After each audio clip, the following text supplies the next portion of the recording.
If you're used to taking L's on sneakers, this video is for you. Now, everybody knows since the beginning of time it's been virtually impossible to get consistent wins on sneakers. There's some people in this world who haven't even gotten their first sneakers win yet.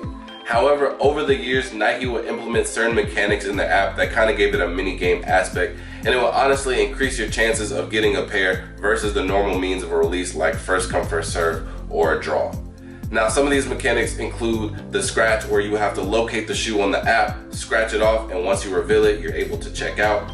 Or another one called the sneaker stash, where they would have a location, you would have to find that location, be in that location, and then as long as the inventory is still valid, you'll be able to check out and get your shoe. Even though that does sound good, these mechanics became very flawed very quick when people figured out how to spoof their location for the sneaker stash. Now, if you're not familiar with spoofing, it's basically a fancy term for changing your location.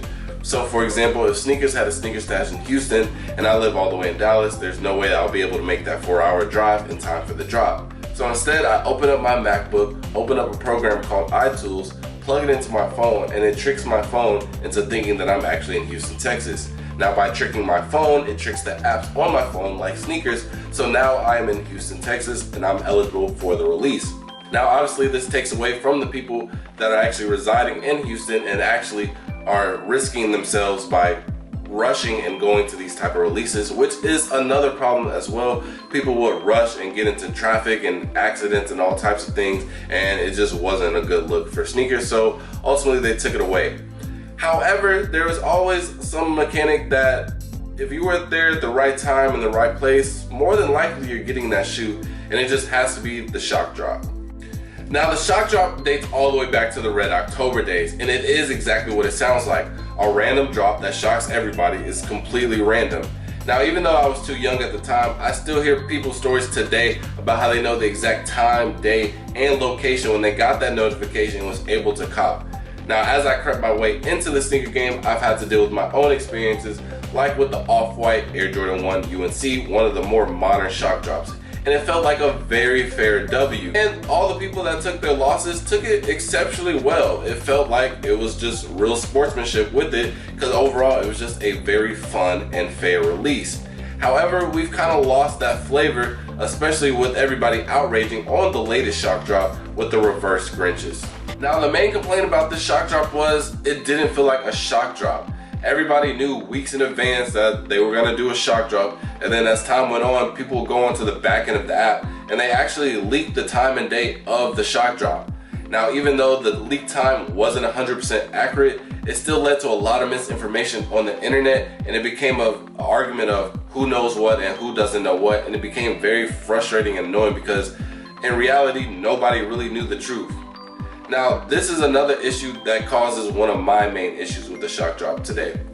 Because a lot of people are being able to go to the back end of the app and leak information that's not supposed to be leaked, I don't think Nike has a way to combat it. So instead, they just said, if you can't beat them, join them. So what they did, I guess to be petty or just to go with ease in it, they made a 10-minute heads up on the actual page of the sneaker shock drop for the shock drop.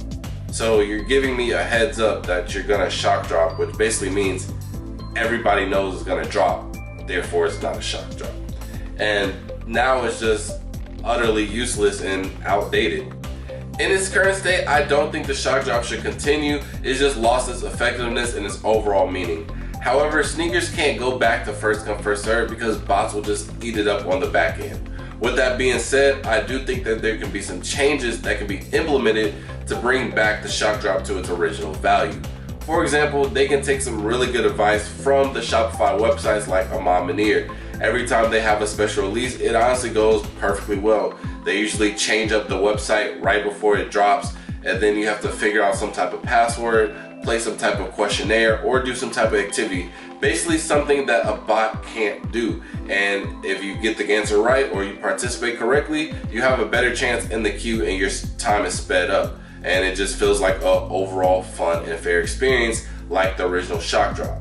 So let me know in the comments down below, what do you think is a change of method that can improve the shock drop, and what do you think can come from this? So with that being said, I'll see y'all in the next video. Peace.